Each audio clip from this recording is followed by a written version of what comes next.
श्री गणेशाय नमः। ओम श्री विष्णवे नमः। वैशाख मास अध्याय के छठे अध्याय की ओर आज हम अग्रसर हैं। बोलिए श्री लक्ष्मी नारायण भगवान की जय। भगवत कथा के अंतर्गत आज का अध्याय में भगवत कथा के श्रवण और कीर्तन का महत्व, वैशाख मास के धर्मों के अनुष्ठान से राजा पुरुयशा का संकटों से उद्धार कैसे हुआ।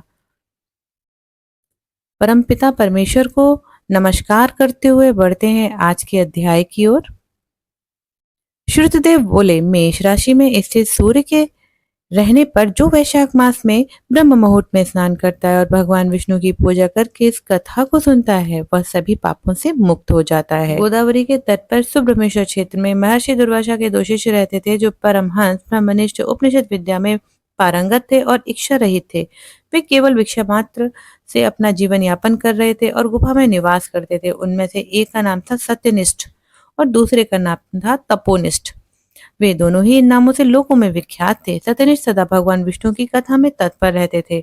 जब कोई उन्हें श्रोता या वक्ता न होता था, तब वे अपने नित्य कर्म से निवृत्त होकर उसे कथा सुनाते थे और यदि कोई नहीं होता था तो अपने भगवान विष्णु के ध्यान में लगे रहते थे।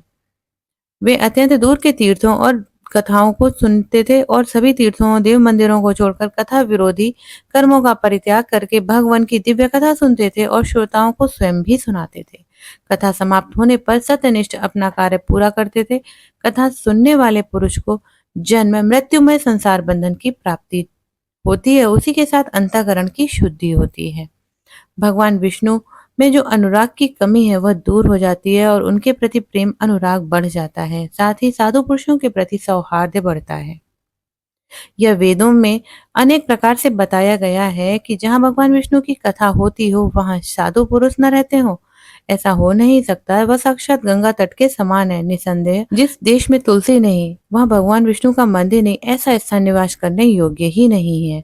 यह निश्चय करके मुनिवर सत्यनिष्ठ सदा भगवान विष्णु की कथा और चिंता में संलग्न रहते थे। परंतु दुर्वासा ऋषि का दूसरा शिष्य तपोनिष्ठ दुराग्रह पूर्वक कर्म में तत्पर रहता था। कथा छोड़कर इधर उधर कर्म पूरा करने के लिए हट जाता था। कथा की अवहेलना से उसे बहुत बड़ा कष्ट उठाना पड़ा और कथा परायण सत्यनिष्ठ ने ही उसका संकटों से उद्धार किया। जहाँ लोगों का पाप नाश करने वाले विष्णु की पवित्र कथा होती है, वहां पुण्यमयी नदियां बहती हैं। पूर्व काल में पंचाल देश में पुरुयशा नामक राजा थे, जो पुण्यशील बुद्धिमान और राजा भूरियशा के पुत्र थे। पिता के मरने के बाद पुरुयशा सिंहासन पर बैठे। धर्म की अभिलाषा रखने वाले पुरुयशा शूरता, उदारता आदि गुणों से संपन्न थे। उन महामती नरेश ने अपने धर्म के अनुसार पृथ्वी पर पालन किया। कुछ समय पश्चात उनका सारा धन नष्ट हो गया। हाथी घोड़े बड़े बड़े रोगों से पीड़ित होकर मर गए। उनके राज्य में ऐसा भारी अकाल पड़ा कि मनुष्य का अत्यंत विनाश करने वाला था। पांचाल नरेश पुरुयशा को निर्मल जानकर उनके शत्रुओं ने उन पर आक्रमण किया और युद्ध में वह जीत गए। युद्ध में पराजित राजा अपनी रानी शिकड़ी के साथ पर्वत की गुफाओं में रहने लगे। साथ में दासी आदि सेवक गण भी थे। इसी प्रकार छिपे रहकर राजा मन ही मन विचार करने लगे कि मेरी क्या अवस्था हो गई है।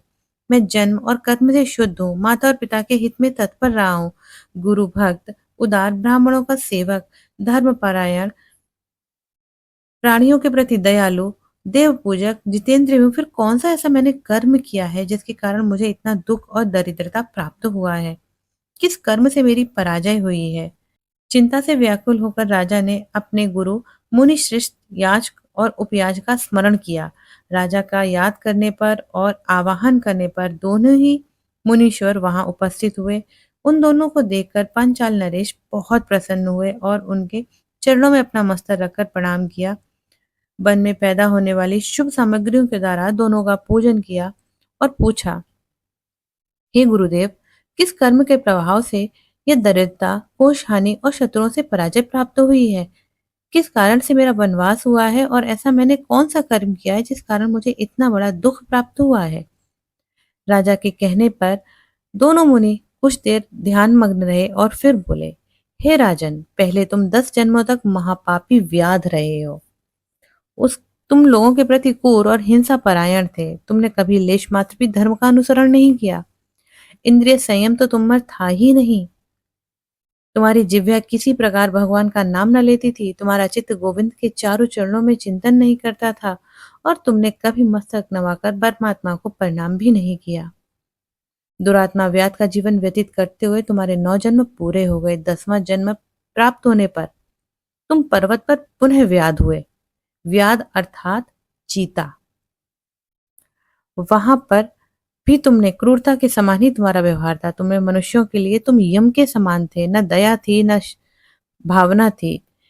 अपनी स्त्री के साथ रहते हुए भी राह चलते हुए पथिकों को तुम बहुत कष्ट देते थे। बहुत भारी शठ थे।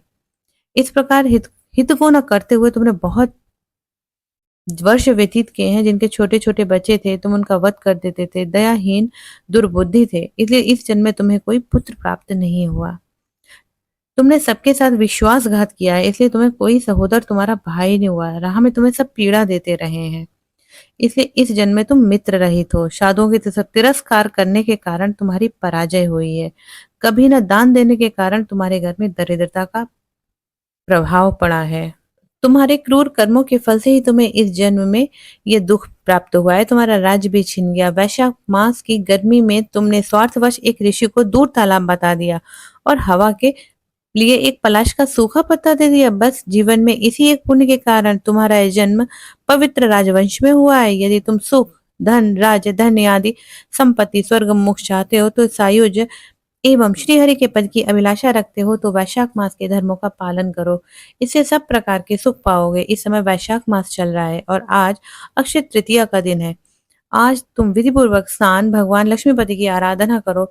यदि तुम समान ही गुणवान पुत्रों की अभिलाषा चाहते हो तो प्राणियों के हित के लिए प्याऊ लगवाओ। वैशाख मास में मधुसूदन की प्रसन्नता के लिए निष्काम भाव से अनुष्ठान करो। अंतःकरण शुद्ध होने पर भगवान विष्णु तुम्हें प्रत्यक्ष दर्शन देंगे।